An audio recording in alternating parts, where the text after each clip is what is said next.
Hello everyone. This video covers several subjects, I guess, but it's focusing on recent news events in India.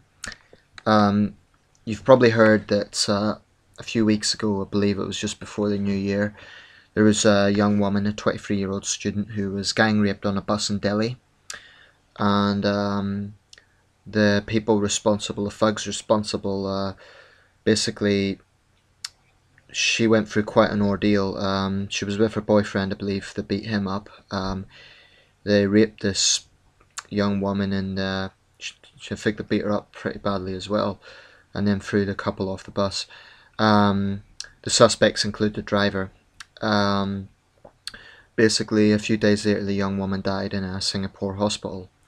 But anyway, needless to say, most people watching this video will know what it's about anyway, but just in case you don't know what it's about, this case really has the whole of India in uproar, and the protests are ongoing. The protests are about this case, but about wider issues and about the general issue of violence against women in India, and the perceived complacency of the government in dealing with this.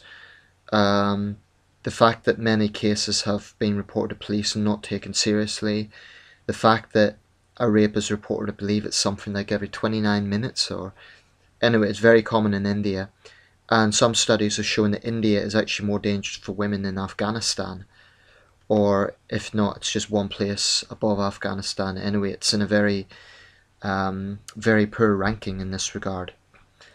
So the protests and the anger is entirely understandable, because I feel a lot of Indian women are of the impression that this hasn't been taken seriously enough, and there's been calls for the death penalty for these rapists.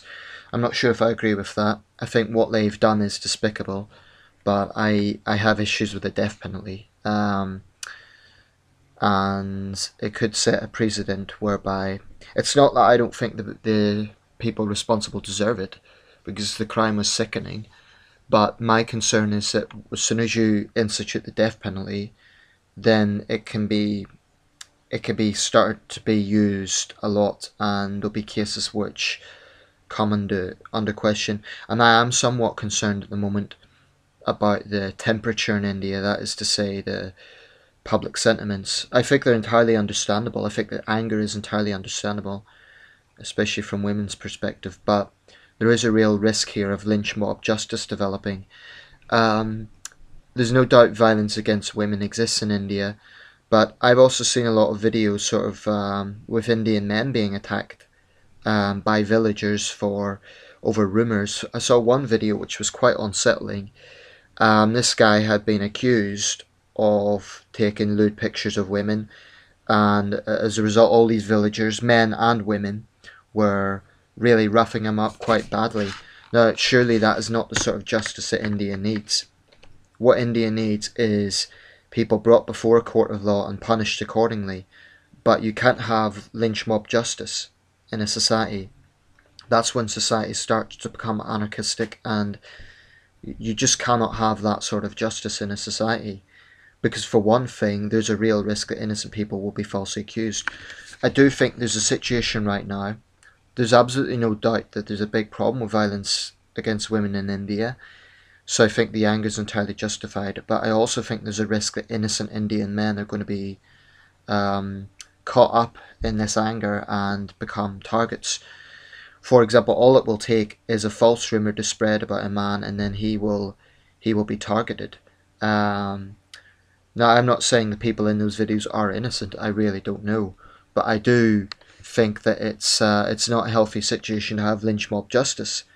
In my opinion, that's barbaric. And like I say, I'm not stupid. I understand the anger that's brought this on. If I had a female relation or a close female friend treated like that, I would probably want blood. I can understand the anger. Because what has happened to that young girl was appalling, and it happens a lot, and it's disgraceful that there is impunity from the authorities. I do think that this time it will be a turnaround. I do think they're going to take it more seriously, and that's a good thing. But there's already been a few Indian politicians have suggested that women bring it on themselves, and that's disgraceful, including, by the way, women politicians. So I think it's wrong to present this as men against women, because some women have a bad attitude to rape as well. They also believe that women deserve it. And on the same card, you have a lot of young men who have been joining the protests, who are just as outraged and who see that there's a problem with this.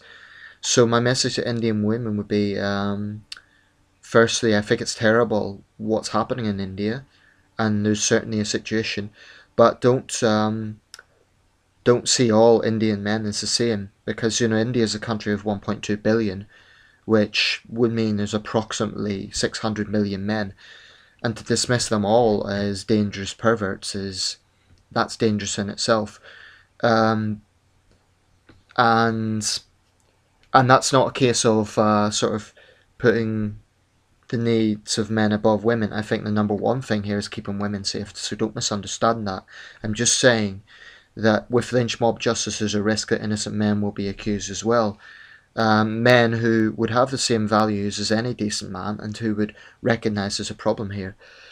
I've also come across some videos, though, which seem to show women roughing up men and other women saying, like, oh, this is great, this is wonderful for women, etc. I would say don't judge that, because you don't know the situation in that particular video. You're just assuming that the man in the video has done something wrong, and maybe he has, but we don't know. And the reason I mention this is there are a lot of videos floating around of violence in India, and quite frankly, I run the risk of offending people here, but I'll just say it. I do get the impression India is not... Law and order in India is not a stable issue. It's not... There seems to be little rule of law, and that's shameful in the world's biggest democracy. And that may offend some people, but I believe the issue of human rights here is a lot more important than political correctness and sensitivities, and it's quite obvious that India has a problem. I mean, you also see a lot of problems with police brutality in India. I'm seeing it all the time, like the Indian definition of crowd control seems to be going in and whacking people with batons. And I'm not saying police in Britain or other countries are much better, but this does seem to be a phenomenon in India, and I know many Indians will agree with me. So, yeah, basically, I think I'm really stating the obvious in this video. What I'm saying is not that radical or anything. I'm just stating what most people already know. But I think the Indian government needs to take the issue a lot seriously. Women need to be reassured that when they go to the authorities, their claims will be taken seriously. They'll be treated with compassion, and there will be due process. But what you can't have is lynch mob justice. Now, the people responsible in this case, in the Delhi case, they should receive severe punishments. I would call for very, very long prison sentences. I'm not convinced the death penalty is the right approach, and my argument would be you cannot let emotions determine justice, because then you have no rule of law and you have a society that collapses in on itself. Basically, you have an anarchist society where anything goes, and that's really a Wild West society. And is that really what Indians want? I would plead with any level-headed Indian to... And I would be saying, this isn't, by the way, about double standards, because we've had lynch mob justice in Britain as well, so I would be saying exactly the same thing in cases where this happens in Britain. Look, when terrible crimes happen, it's natural and it's human to feel deep anger and want the perpetrators to be brought to justice, and they should be, but you cannot have lynch mob justice in society. And I don't want anyone to misunderstand this. Sort of say, oh, you're sympathising with it. No, absolutely not. I strongly believe that the perpetrators should be caught, given a trial, and if found guilty, then firmly punished. But you can't have a situation whereby anything goes in society. That's dangerous. Indian women have a right to be protected. And that's the issue here. Maybe safety mechanisms need to be improved. I know at the moment there's women-only carriages in India. I had mixed views on that. Maybe it's a good thing. I don't know. perhaps that's a good thing.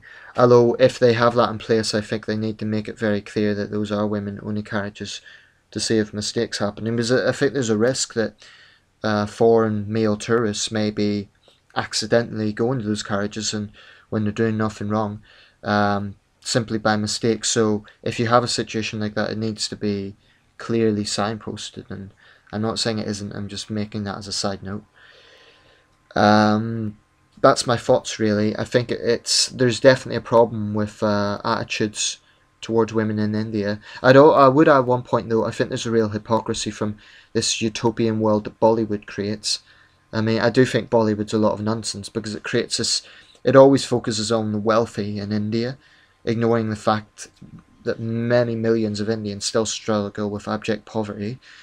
And there's a real hypocrisy because it sort of glorifies this glamorous world of rich Indians, sort of playboys and really glamorous women, and that's simply not the reality for most Indians. And there's also a taboo within Indian society, I think, whereby sort of public affections like kissing are frowned upon, and yet rape is ignored. That's a real hypocrisy. So small acts of public affection, from my understanding, and apologies if I misread this, but from my understanding, there's a real taboo over men and women kissing in public. And yet, until now, until this Delhi case, rape seems to have been sort of accepted, at least by a lot of at least by the authorities. So I think India needs to really examine itself, and to be fair, I think it is. And by the way, if you're thinking, oh, why are you getting involved? This is none of your business. India is a democracy. And democracies, well, I believe all countries should be open to scrutiny. But India is a democracy, and with democracy comes openness and transparency. And, you know, I make lots of videos about different countries. I also make videos about my own country. In a nutshell, I'm a citizen of the world. And where people are suffering, where I believe there's issues going on, I'm going to comment on it, and I'm not going to be silenced by anyone. I'm not going to break any local laws. I'm not going to, but just in case anyone's wondering, oh, why does this guy care? I care because I care about human rights generally, and women's rights are human rights.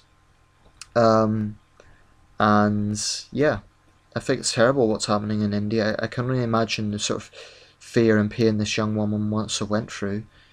And her boyfriend, he was attacked as well. So I hope the people responsible are caught, given a thorough trial. It shouldn't be trial by media. It needs to be a thorough trial with the evidence taken into consideration, CCTV and so on. It can't be a trial by media because that's not a fair trial. And that's how I would conclude that, basically. Okay, thanks for watching.